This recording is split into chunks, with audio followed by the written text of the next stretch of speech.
महाराष्ट्रात पुढचे 2 दिवस पावसाचा जोर वाढणार आहे। आज कोकणासह मध्य महाराष्ट्रात पावसाचा जोर असेल। रायगड, रत्नागिरी, सिंधुदुर्गला रेड अलर्ट जारी करण्यात आलेला आहे। अतिमुसळधार पावसाची शक्यता आहे कोकणात, तर मराठवाड्यात काही ठिकाणी पाऊस पडण्याची शक्यता वर्तवली जाते।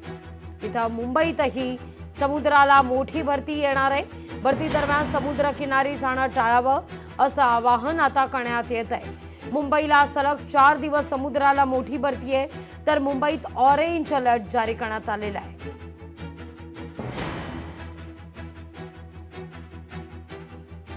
कोकणात आणि मुंबईत पावसाची काय परिस्थिती अपडेट घेण्याकरता आपले 2 रिपोर्टर आपल्या सोबत जोडले गेलेले आहेत। मुंबईहून आपल्या प्रतिनिधी मीनाक्षी म्हात्रे, तर कोकणाचं आपल्याला अपडेट देतील आपले प्रतिनिधी अर्थातच भारत गोरेगावकर। सुरुवातीला जाते भारत, तुमच्याकडे येते कोकणात आपण पाहतोय कालपासूनच पावसाचा अक्षरशः धुमशान आहे।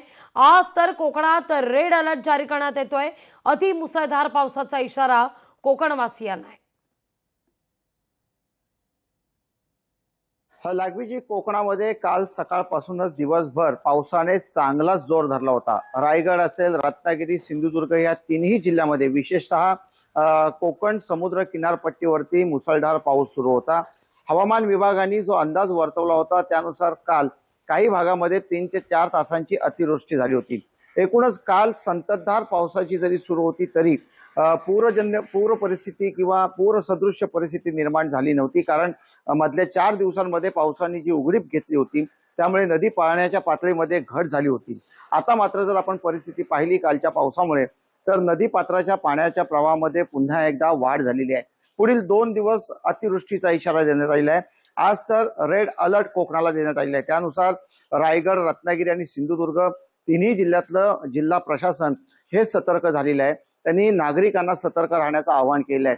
सध्या तिन्ही जिल्ह्यांमध्ये पावसाच्या हलक्या सरी असल्या तरी संपूर्ण अंधार दाटून आलेला आहे, काळोख झालेला म्हणजे ढग साचलेले आहेत। त्यामुळे कोणत्याही क्षणी अतिवृष्टी होऊ शकते, मुसळधार पाऊस होऊ शकतो। सध्या आपण जर चित्र कोकणामधलं पाहिलं तर रत्नागिरी, रायगड, सिंधुदुर्ग या तिन्ही जिल्ह्यांमध्ये अधूनमधून पावसांच्या हलकी सरी आहेत। मात्र हवामान विभागाने जो अंदाज वर्तवलेला आहे त्यानुसार संपूर्ण वातावरण ढगाळ आहे आणि त्यामुळे जिल्हा प्रशासनाने नागरिकांना देखील कोणत्याही तासाला, कोणत्याही मिनिटाला अतिवृष्टी होऊ शकते। त्यामुळे विशेषतः समुद्र किनारपट्टीची किंवा सखल भागालगतची जी लोकवस्ती आहे अशा नागरिकांनी सतर्क राहावं आणि प्रशासनाच्या सूचनांचं पालन करावं असं आवाहन करण्यात आलेलं आहे। लागवी मॅडम। अगदी भारत, मुंबईला येऊया, आपण मुंबईत काय स्थिती आहे जाणून घेऊया। मीनाक्षी, या ठिकाणी मुंबईला देखील ऑरेंज अलर्ट जारी करण्यात आलेला आहे। तर अति मुसळधार पाऊस जसा कोकणात पडणार आहे तसा मुंबईतही कालपासून आपण म्हणूया मुसळधार पावसाला मुंबईतही सुरुवात झाली आहे। तर हाय टाईडचा देखील इशारा मुंबईत देण्यात येतोय। काय अपडेट आहे मीनाक्षी?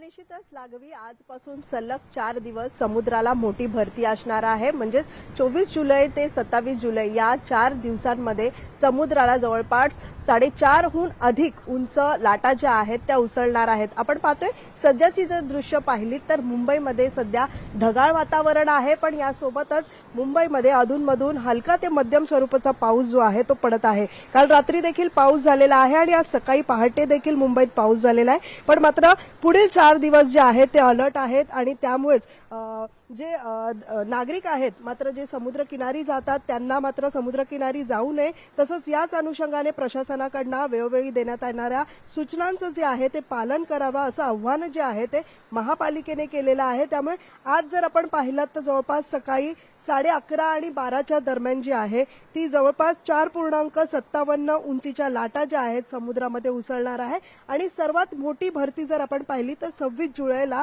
ही मोठी भरती असणार आहे। ती म्हणजे 4.67 मीटर इतक्या उंचीच्या लाटा समुद्रामध्ये उसळणार आहेत। त्यामुळे या संपूर्ण 4 दिवसांचं वेळापत्रक जे आहे या संपूर्ण भरतीचं हे महानगरपालिकेकडून देण्यात आलेलं आहे आणि तसं आवाहन देखील नागरिकांना केलेलं आहे। त्यामुळे आज जर दिवसभर आपण पाहिलं तर जरी मुंबईसाठी अलर्ट असला तरी मात्र समुद्रामध्ये येणारी जी भरती आहे त्याच पार्श्वभूमीवरती मुंबई पोलीस असतील किंवा मग महानगरपालिका असेल ती सतर्क आहे आणि त्याच अनुषंगाने जे कटेकोर करण्याचं पालन जे आहे ते नागरिकांनी करावं असं आवाहन देखील करण्यात आलेलं आहे। तुर्तास धन्यवाद मीनाक्षी आणि भारत, तुमच्या दोघांचाही आभार तुम्ही दिलेल्या अपडेट संदर्भात.